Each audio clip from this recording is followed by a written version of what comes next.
മഴത്തോരു മുമ്പിലെ പുത്തൻ സ്റ്റോറിയിലേക്ക് ഏവർക്കും സ്വാഗതം. ഈ സ്റ്റോറി ഇഷ്ടപ്പെടുവാണെങ്കിൽ സബ്സ്ക്രൈബ് ചെയ്യണേ, അതുപോലെ ലൈക്ക് ചെയ്യാനും ഹൈപ്പ് ചെയ്യാനും മറക്കല്ലേ.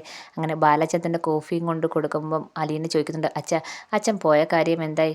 എനിക്ക് പറ്റിയ സ്ഥലം കണ്ടെത്തിയോ? എന്നെ മാറ്റാനുള്ള സ്ഥലം കണ്ടെത്തിയോ എന്ന് അലീന ചോദിക്കുന്നുണ്ട്. അപ്പോൾ ബാലചന്ദ്രൻ പറയാണ്, എന്തായാലും ഞാൻ ഒരു സ്ഥലം കണ്ടെത്തിയിട്ടുണ്ട്. അവിടുത്തെ സാറ് മോളെ അവിടെ നിർത്തണോ വേണ്ടോ എന്ന് ആലോചിച്ചിട്ട് പറയാമെന്നാണ് എന്നെ അറിയിച്ചത്. എന്തായാലും അവർ 2 ദിവസത്തിനുള്ളിൽ കാര്യം എന്നെ അറിയിക്കുമെന്ന് ബാലചന്ദ്രൻ പറയുന്നുണ്ട്. അച്ഛൻ എങ്ങനെയുണ്ട്? ആ വീട് പോയി കണ്ടിട്ട് എങ്ങനെയൊക്കെ ഉണ്ട് എന്ന് ചോദിക്കുന്നുണ്ട്. ജോലിക്കാരൊക്കെ ഉണ്ടോ എന്ന് ചോദിക്കുന്നുണ്ട്. അപ്പം ബാലചന്ദ്രൻ പറയുന്നുണ്ട്, അവിടെ 3-4 ജോലിക്കാരുണ്ട്, പിന്നെ കുറേ പട്ടികളുണ്ട്, പിന്നെ സാറുണ്ട്. സാറ് എന്നെ 2-3 ദിവസത്തിനകം വിളിച്ചറിയിക്കാം, മോളെ അങ്ങോട്ട് കൊണ്ടു ചെല്ലണോ വേണ്ടേ എന്നുള്ള കാര്യം പറയും. അന്നേരം നമുക്ക് തീരുമാനമെടുക്കാം എന്ന് ബാലചന്ദ്രൻ പറയുന്നുണ്ട്. അപ്പോൾ അലീന കുറച്ച് നേരം ആലോചിച്ചിട്ട് പറയാണ്, ഇതെനിക്ക് അത്ര നല്ലതായിട്ട് തോന്നുന്നില്ല. കാരണം അവർക്ക് ജോലിക്കാരെ ആവശ്യമില്ലെന്ന് തോന്നുന്നു. അതുകൊണ്ടല്ലേ ആലോചിക്കാമെന്ന് പറഞ്ഞത്. ജോലിക്കാരെ ആവശ്യമുണ്ടായിരുന്നെങ്കിൽ അവർ ഉടനെ കൊണ്ടുവരാനല്ലേ പറയത്തുള്ളൂ. അതുകൊണ്ട് എനിക്കിത് അത്ര നല്ലതായിട്ട് തോന്നുന്നില്ല എന്ന് ബാലചന്ദ്രൻ പറയുന്നുണ്ട്. അപ്പം എവിടെ ഈ സ്ഥലമെന്നൊക്കെ അലീന ചോദിക്കുന്നുണ്ട്. ഇത് കേൾക്കുമ്പം തെന്മലയ്ക്കടുത്ത കുഴപ്പമൊന്നുമില്ല, മോൾക്ക് ഈ ലോകത്ത് ഏറ്റവും സുരക്ഷിതമായ സ്ഥലം അവിടെയാണ്. അവിടെ പോയാൽ മോൾ ഒന്നുകൊണ്ടും ഭയക്കണ്ട. മോൾ ഇവിടുന്ന് ഞാൻ പറഞ്ഞു വിടുമ്പം അത്രയും സുരക്ഷിതമായ സ്ഥലത്തേക്കല്ലേ മോളെ ഞാൻ വിടത്തുള്ളൂ. അല്ലാതെ എങ്ങോട്ടെന്നില്ലാതെ മോളെ ഇറക്കി വിടത്തില്ലല്ലോ എന്ന് ബാലചന്ദ്രൻ പറയുന്നുണ്ട്. എനിക്കറിയാം, അച്ഛൻ ഏറ്റവും സുരക്ഷിതമായ സ്ഥലത്തേക്ക് എന്നെ വിടത്തുള്ളൂ. അതെനിക്ക് ഉറപ്പുള്ള കാര്യമാണ്. അച്ഛന് എല്ലാം കൊണ്ട് ഓക്കെ ആണെന്ന് തോന്നുകയാണെങ്കിൽ അച്ഛൻ പറയുന്നിടത്ത് ഞാൻ പൊക്കോളാം എന്ന് അലീന ബാലചന്ദ്രന് വാക്കും കൊടുക്കുന്നുണ്ട്. അങ്ങനെ അലീനയുടെ ഈ പറച്ചിലൊക്കെ കേൾക്കുമ്പോൾ ബാലചന്ദ്രൻ നല്ല സന്തോഷമാകുന്നുണ്ട്. അങ്ങനെ അലീന കോഫിയും കൊടുത്തിട്ടൊക്കെ പോവുകയാണ്. എന്നിട്ട് ബാലചന്ദ്രൻ നിന്ന് ആലോചിക്കുകയാണ്, ഒരു ഇഷ്ടവും ഇല്ല ബാലചന്ദ്രന് അലീനയെ അങ്ങോട്ട് പറഞ്ഞു വിടാൻ. എന്നാലും അലീന പോകുമെന്ന് ഉറച്ച് തീരുമാനത്തിൽ നിൽക്കുമ്പം ബാലചന്ദ്രന് മറ്റൊന്നും ചെയ്യാനും പറ്റത്തില്ല. അതിനുശേഷം അലീന ഇങ്ങനെ മുറിയിരിക്കുമ്പോഴത്തേക്ക് ഫോൺ അടിക്കുകയാണ്. മനുവാണ് വിളിക്കുന്നത്. അപ്പം പെട്ടെന്ന് അലീന ഫോൺ എടുക്കുന്നുണ്ട്. എന്താ മനുവേട്ടാ, എന്താ വിശേഷമെന്ന് ചോദിക്കുകയാണ്.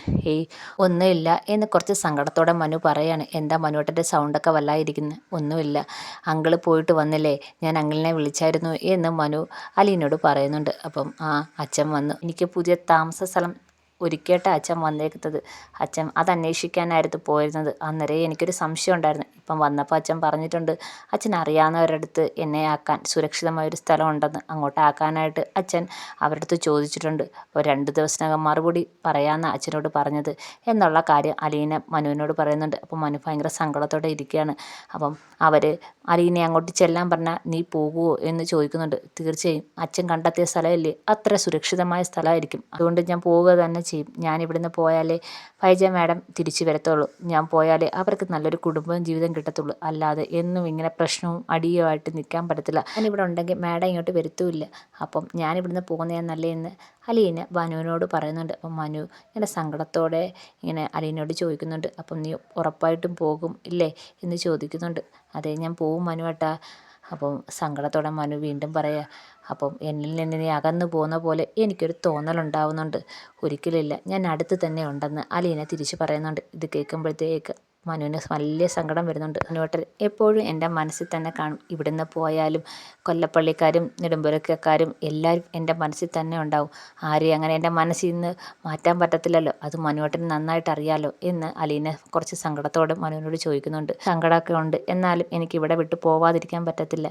അച്ഛൻ്റെയും അതേപോലെ മാഡത്തിൻ്റെയും നല്ലൊരു കുടുംബജീവിതത്തിന് ഞാൻ ഇവിടുന്ന് പോയേ പറ്റത്തുള്ളെന്ന് മനുവിനോട് പറയുന്നുണ്ട് അലീന. ഇതൊക്കെ കേൾക്കുമ്പോൾ മനു ഇങ്ങനെ സങ്കടത്തോടെ ഇങ്ങനെ നിൽക്കുകയാണ്. എന്തായാലും നിൻ്റെ തീരുമാനം പോലെ നടക്കട്ടെ എന്നും പറഞ്ഞ് ഫോണങ്ങ് വെക്കുകയാണ്. അലീനയ്ക്കും നല്ല സങ്കടമൊക്കെ വരുന്നുണ്ട്. അതിനുശേഷം കൊല്ലപ്പള്ളിയിലാണെങ്കിൽ ഗംഗാധരൻ ഭയങ്കര ടെൻഷന്. എന്തായാലും ഒന്ന് അഡ്രസ്സൊക്കെ തിരക്കിയിട്ട് പോയിട്ടുണ്ട്. ബാലചന്ദ്രൻ എന്തായാലും സ്റ്റാൻഡിലേക്ക് കണ്ടു കാണുമെന്നൊക്കെ ഗംഗാധരൻ അറിയാം. അപ്പോഴാണ് മനു വന്ന് പറഞ്ഞത്, അങ്കിള് വന്നിട്ടുണ്ട്, അങ്കിളിനെ ഞാൻ വിളിച്ചായിരുന്നു. അങ്കിളാണെങ്കിൽ സ്റ്റാൻഡിലേക്ക് കണ്ടെന്നും അലീനയുടെ പപ്പയെ കണ്ടെന്നും കാര്യങ്ങളെല്ലാം പറഞ്ഞിട്ടുണ്ടെന്നും മനു ആണെങ്കിൽ ഗംഗാധരനോട് പറയാണ്. അപ്പം ഗംഗാധരൻ ഭയങ്കര വിഷമത്തോടും ഒരു പേടിയോടെ ചോദിക്കുകയാണ്, എന്നിട്ട് എന്തുണ്ടായി, അലീനയുടെ കാര്യം പറഞ്ഞോ എന്ന് ചോദിക്കുന്നുണ്ട്. പറഞ്ഞിട്ടുണ്ടെന്നാണ് അങ്കിള് പറഞ്ഞത്. ഇനി ബാക്കിയുള്ള കാര്യങ്ങളൊക്കെ എന്നെ നേരിട്ട് കാണുമ്പോൾ അറിയിക്കാമെന്നാണ് പറഞ്ഞത്. ഇനി എന്തൊക്കെ ഉണ്ടായിട്ടുണ്ടെന്ന് എനിക്കറിയത്തില്ല വല്യച്ഛ എന്ന് പറയുന്നുണ്ട്. അപ്പം ഗംഗാധരൻ പറയാണ്, എല്ലാം കൈവിട്ട് പോയി, ഇനി എന്തൊക്കെ സംഭവിക്കുന്ന ദൈവത്തിന് മാത്രം അറിയാം. മനു ആണെങ്കിൽ ഗംഗാധരൻ്റെ അടുത്ത് പറയുന്നുണ്ട്, ആൻറ്റിക്ക് അറിയത്തില്ലല്ലോ, അലീന ആ വീട്ടിൽ നിന്ന് പോയി കഴിഞ്ഞാൽ പ്രശ്നങ്ങളുടെ തുടക്കം അവിടെ നിന്നാണെന്ന്. ആൻറ്റി വിചാരിക്കുന്നത് അലീന പോയി കഴിഞ്ഞാൽ അവിടുന്ന് നല്ലൊരു ജീവിതം അങ്കിളിനും ആൻറ്റിക്കും കിട്ടുമെന്ന്. പക്ഷേ അത് ആൻറ്റിയുടെ തോന്നൽ മാത്രമാണ്, വാശി ജയിക്കാൻ വേണ്ടിയുള്ള ഒരു തോന്നൽ മാത്രം. അവിടുന്ന് തുടങ്ങും ആൻറ്റിയുടെ കഷ്ടകാലം എന്ന് മനു ആണെങ്കിൽ ഗംഗാധരൻ്റെ അടുത്ത് പറയുന്നുണ്ട്. ഇതൊക്കെ കേൾക്കുമ്പോൾ ഗംഗാധരൻ ഇങ്ങനെ ആലോചിച്ചിരിക്കുകയാണ്. ഇനി എന്ത് ചെയ്യാൻ പറ്റും? എനിക്കറിയാം രണ്ടും കൽപ്പിച്ച ബാലചന്ദ്രൻ്റെ പോക്കെന്ന്. ബാലചന്ദ്രൻ ഇതിനൊരു തീരുമാനം എടുത്തിട്ടേ അടങ്ങത്തോളെന്ന് ഗംഗാധരൻ ഇങ്ങനെ വിഷമത്തോടൊക്കെ പറയുന്നുണ്ട്. എന്തായാലും ഇനി ഒന്നും ചെയ്യാൻ പറ്റത്തില്ല എന്നൊരു തോന്നൽ ഗംഗാധരൻ ഉണ്ടാവുന്നുണ്ട്. അതിനുശേഷം നെടുമ്പുരയ്ക്കലാണെങ്കിൽ എല്ലാവരും രാവിലെ ഫുഡ് കഴിച്ചുകൊണ്ടിരിക്കുകയാണ്. അപ്പം എല്ലാവരും ഒരുമിച്ചിരുന്ന് കഴിക്കുകയാണ്. അപ്പോൾ ബാലചന്ദ്രന് ഇറങ്ങി വരുന്നുണ്ട്. അപ്പം നമ്മുടെ ബാലചന്ദ്രൻ പറയുന്നുണ്ട്, അലീന മോളും കൂടി ഇരിക്കുക, ഞങ്ങളുടെ കൂടി ഇരുന്ന് ഫുഡ് കഴിക്കാൻ പറയാണ്. അപ്പം അലീന പറയുന്നുണ്ട്, വേണ്ട അച്ഛാ, നിങ്ങൾക്കൊക്കെ വിളമ്പി തരാം, ഞാൻ പിന്നെ കഴിച്ചോളാം. പക്ഷേ ബബിതയും കൃഷ്ണയും കൂടെ നിർബന്ധിക്കുന്നുണ്ട്. അവസാനം അലീന ഫുഡ് കഴിക്കാൻ ഇരിക്കുന്നുണ്ട്. ഇനി എത്ര ദിവസമാണ് ഞങ്ങളോട് ഇരുന്ന് കഴിക്കാൻ പറ്റുന്നത്?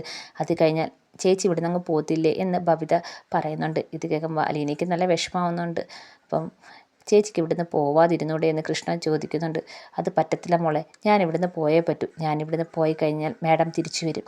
പിന്നെ നിങ്ങൾക്ക് അമ്മയും അച്ഛനെയൊക്കെ കിട്ടും, നല്ലൊരു കുടുംബജീവിതം കിട്ടും എൻ്റെ അച്ഛന്. അപ്പം അങ്ങനെയൊക്കെ ഉണ്ടാവണമെങ്കിൽ ഞാൻ ഇവിടുന്ന് പോകണം എന്ന് അലീന പറയുന്നുണ്ട്. ഇത് കേൾക്കുമ്പോൾ ബാലചന്ദ്രനാണെങ്കിൽ അലീനയും ബാക്കിയുള്ളവരെ നോക്കിയിട്ട് പറയാണ്, എനിക്കിഷ്ടമല്ല ഇവൾ ഇവിടുന്ന് പോകുന്നത്. പിന്നെ എൻ്റെ ഗത്യന്തരം ഇല്ലാത്തതുകൊണ്ട് ഞാനങ്ങ് സമ്മതിച്ചതാണ്. അവൾ പോയേ എന്നും പറഞ്ഞ് വാശി പിടിച്ച് നിൽക്കുകയാണ്. അതുകൊണ്ട് മാത്രമാണ് ഞാൻ സമ്മതിച്ചത്.